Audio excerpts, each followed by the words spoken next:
से आगे यूपी के मुजफ्फरनगर से बड़ी खबर आपको बताएंगे। मुजफ्फरनगर में पुलिस बदमाशों के बीच में मुठभेड़ हुई है। जी हां, फायरिंग में 2 बदमाश घायल हुआ है, 4 गिरफ्तार हो चुका है।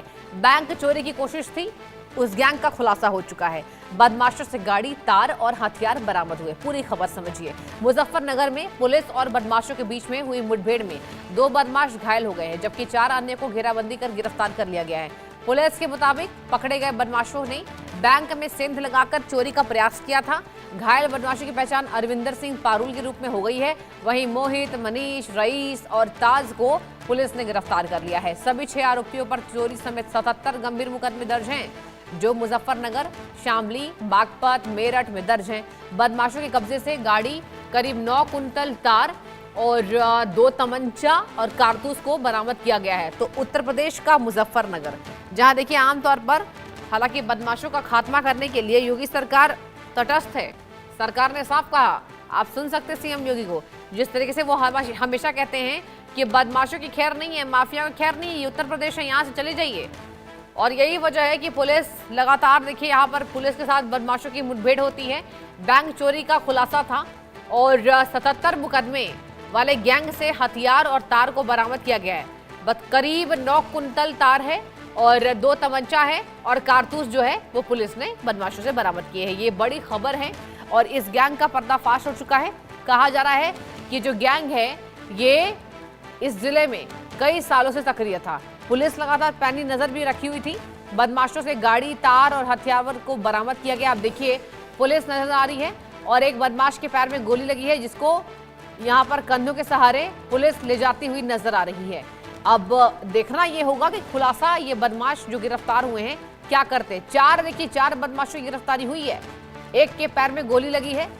तस्वीरें भी आपको दिखा रहे हैं, जो तस्वीर साझा की जा रही है। फायरिंग में 2 लोग घायल हो गए हैं।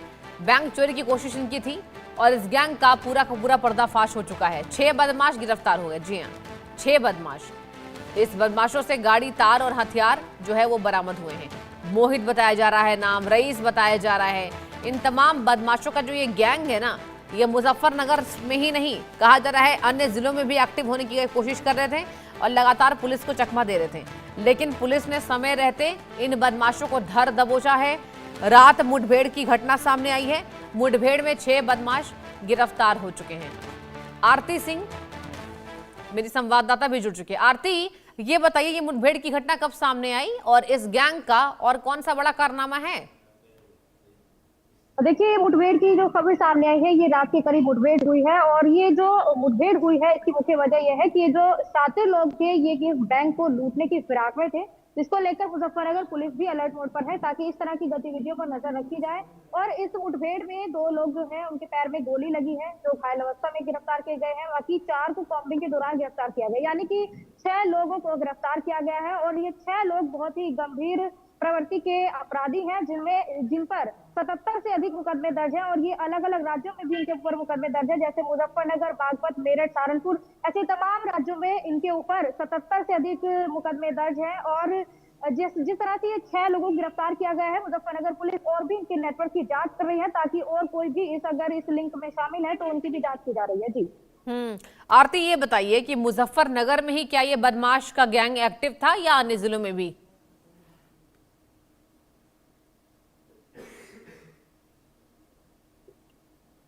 आरती जी ये बताइए आरती कि मुजफ्फरनगर में ही क्या ये बदमाश एक्टिव थे या अन्य जिलों में भी? हाँ, देखिए, मुजफ्फरनगर में भी ये लोग एक्टिव थे और अन्य जिलों में मैंने भी आपको बताया भी है कि 4 जिलों में जो है इनके ऊपर मुकदमे दर्ज है। और मुजफ्फरनगर पुलिस की अगर हम बात करें तो मुजफ्फरनगर पुलिस इस तरह के अपराधियों पर लगातार शिकंजा कस रही है। हालांकि उत्तर प्रदेश के मुख्यमंत्री योगी आदित्यनाथ के सख्त निर्देश है कि अपराधियों पर लगाम लगाई जाए। उसी को लेकर मुजफ्फरनगर में तमाम ऑपरेशन चलाए जा रहे हैं। जिस तरह से अगर हम ऑपरेशन लंगड़ा या ऑपरेशन क्लीन के तहत जो है बड़ी कार्रवाई की जा रही है और जिस तरह से ये और अन्य जिलों में जिस तरह सक्रिय थे, जैसे सहारनपुर और मेरठ, बागपत, मुजफ्फरनगर के अलावा, तो इस तरह से और राज्यों में भी इन पर शिकंजा कसा जा रहा है। मुजफ्फरनगर की अगर हम बात करें तो मुजफ्फरनगर की पुलिस लगातार एक्टिव मोड पर है और लगातार इस तरह के अपराधियों पर कार्रवाई की जा रही है, जिस तरह से कोई गोकशी के अपराधी चलिए है ठीक है, या अगर अपराधियों पर शिकंजा आरती कसा जा रहा है। बहुत बहुत शुक्रिया तमाम खबर हम तक साझा करने के लिए। और बढ़ते आगे,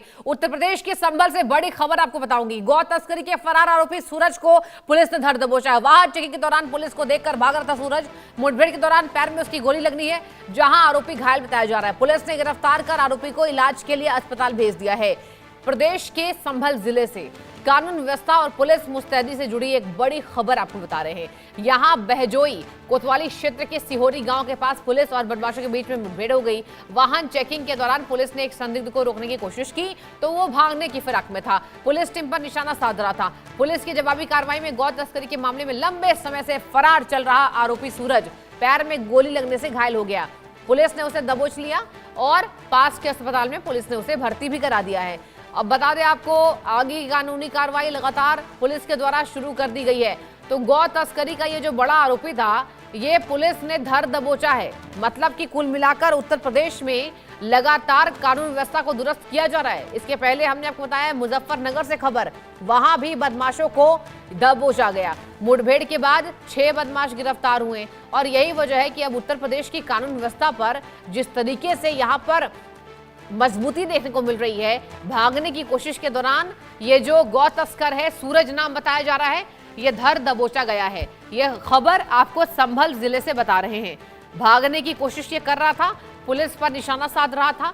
पुलिस ने उसे समय रहते पकड़ लिया, उसे गोली लगी है पुलिस मुठभेड़ में, क्योंकि वो भाग रहा था। तो पुलिस ने गोली मारी, उसके बाद उसके पैर में गोली लगी है, वो घायल हो गया और पुलिस ने अस्पताल भी भर्ती कराया। देखिए, और पुलिस ने गिरफ्तार कर आरोपी को इलाज के लिए अस्पताल भेज दिया है। फिलहाल ये बड़ी खबर, जानकारी आप तक साझा कर रहे हैं। देखने वाली बात होगी, आखिर गौ तस्करी में क्या ये अकेला है जो आरोपी का नाम है सूरज? सूरज के साथ और कितने लोग हैं जो गौ तस्करी जैसे जघन्य अपराध कर रहे हैं? और इस जघन्य अपराध को करने पर पुलिस लगातार हर जिले पर तफ्तीश देती नजर आ रही है। उत्तर प्रदेश में कानून व्यवस्था दुरुस्त है, ऐसा हम कह सकते हैं, क्योंकि योगी सरकार ने साफ कहा है कि गौ तस्करी अपराधी को हम नहीं बख्शेंगे। संवाददाता रजनीश भी मेरे साथ जुड़ चुके हैं। रजनीश, देखिए, वाकई ये मानना पड़ेगा कि उत्तर प्रदेश में कानून व्यवस्था की मजबूती देखने को मिल रही है। गौ तस्करी का ये जो आरोपी है सूरज, इसके साथ और कितने गैंग में लोग शामिल है? रजनीश जी, मैं बिल्कुल बताना चाहूंगा कि जनपद संभल में वाकई पुलिस बहुत एक्टिव है और यहाँ लॉ एंड ऑर्डर का बिल्कुल पालन किया जा रहा है। तमाम ये चीजें मैं बताना चाहूंगा कि यहाँ पर अभी पिछले 18 तारीख के लिए योगी आदित्यनाथ यहाँ पर आए थे और उन्होंने ये भी कहा था कि यहाँ पर जो भी भूत तस्कर हैं, गौ तस्कर हैं, भू माफिया हैं, उन पर पूरा शिकंजा कसा जाएगा। इसी के मद्देनजर 25 जुलाई के लिए बैजू थाना क्षेत्र में कुछ तस्करों ने एक गौवंशीय पशुओं को काट दिया था। उनके अवशेष वहां पर मिले, लोगों में काफी रोष था। उसको लेकर के पुलिस ने जहां तहां उसकी जांच पड़ताल की, लेकिन उसमें सामने आया कि जनपद संभल के एक सहसवान जगह है, वहां का एक रहने वाला है सूरज, इसका इसमें संलिप्तता पाई गई। पुलिस ने इसको पकड़ने के लिए अपने मुखबिरों के माध्यम से जाल बिछाया और यह रात शिहोरी के जंगलों से इसको गिरफ्तार कर लिया गया है। ये बताया जा रहा है इसके साथ और भी हैं, उसकी जांच में अभी पुलिस जांच पड़ताल कर रही है और इसके साथ जो थे वो फरार हो गए हैं। लेकिन फिलहाल इसके साथ बताया जा रहा है कि इसकी गैंग में अभी बहुत सारे लोग इसमें शामिल हैं। मैं एक चीज और बताना चाहूंगा कि जनपद संभल में ऐसा बताया जाता था कि कुछ समय पूर्व यहाँ पर, क्योंकि जनपद संभल में बहुत सारी मीट फैक्ट्रियां हैं और वो बिल्कुल नजदीक में भी हैं, लेकिन अब फिलहाल में बहुत सारी मीट फैक्ट्रियां अभी फिलहाल में बंद हैं। लेकिन आसपास के लोगों की जो भैंसें और चोरों के माध्यम से खोल ली जाती थी, वो सीधे संभल की जो कट्टी घर है उनमें पहुंचा दी जाती थी और यह मीट विदेशों में निर्यात किया जाता था। लेकिन फिलहाल पुलिस के शिकंजे और योगी आदित्यनाथ सरकार के का जो लॉ एंड ऑर्डर मेंटेन करने के लिए जो दबाव है पुलिस पर है, उसको लेकर के यहाँ पर तमाम तरह की ये जो वारदातें होती थी वो अब बिल्कुल शून्य हो गई हैं।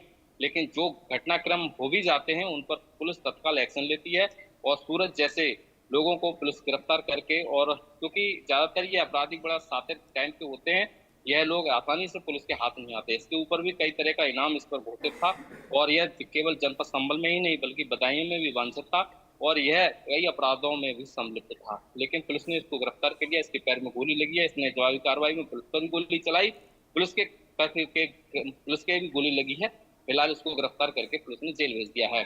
तमाम ऐसे पशु तस्कर हैं जनपद संभल से फरार ही हो चुके हैं, लेकिन फिर भी कोई ऐसे खुरापाती लोग अभी भी हैं, तो उनके लिए पुलिस अपनी गोली बिल्कुल उसका इंतजार कर रही है। जो भी यहाँ आएगा पुलिस की गोली खाएगा और निश्चित वो जेल जाएगा। जी बिल्कुल रजनीश, बहुत अच्छी आप जानकारी दे रहे हैं। रजनीश, ये भी बताइए कि फिलहाल ये जो 6 आरोपी धर दबोचे, सॉरी माफ कीजिएगा, 1 आरोपी जो धर दबोचा गया है, सूरज नाम बताया जा रहा है, इसने कुछ राज उगले हैं, कुछ बताया पुलिस को? जी जी बिल्कुल, मैं बताना चाहूंगा कि जनपद संभल की मैं बात करूंगा कि जनपद संभल में बहुत सारे गौ वंशीय जो पशु हैं वो बिल्कुल अभी कुछ तो आवारा हाँ। भी पशु हैं, और क्योंकि आपको अब देख सकते हैं कि वो आए दिनों रास्तों में और खेतों में आपको मिलेंगे, लेकिन यह लोग जो हैं इनके जो साथी हैं, यह आवारा जो पशु हैं उनको पकड़ करके उनका खात्मा कर देते हैं। लेकिन एक चीज मैं बताना चाहूंगा कि जब पुलिस ने आरोपी सूरज को गिरफ्तार किया तो इसके पास से जो पशुओं को नशीली दवा दी जाती थी जिससे कि वो बेहोश हो जाते थे, वो दवाइयां भी इसके पास से पकड़ी गई हैं। इसके चलिए साथ ठीक है ऐसे रजनीश, आप खबर पर नजर बना के रखिए। रजनीश, बहुत बहुत शुक्रिया तमाम जानकारी साझा करने के लिए। और बढ़ते आगे तमिल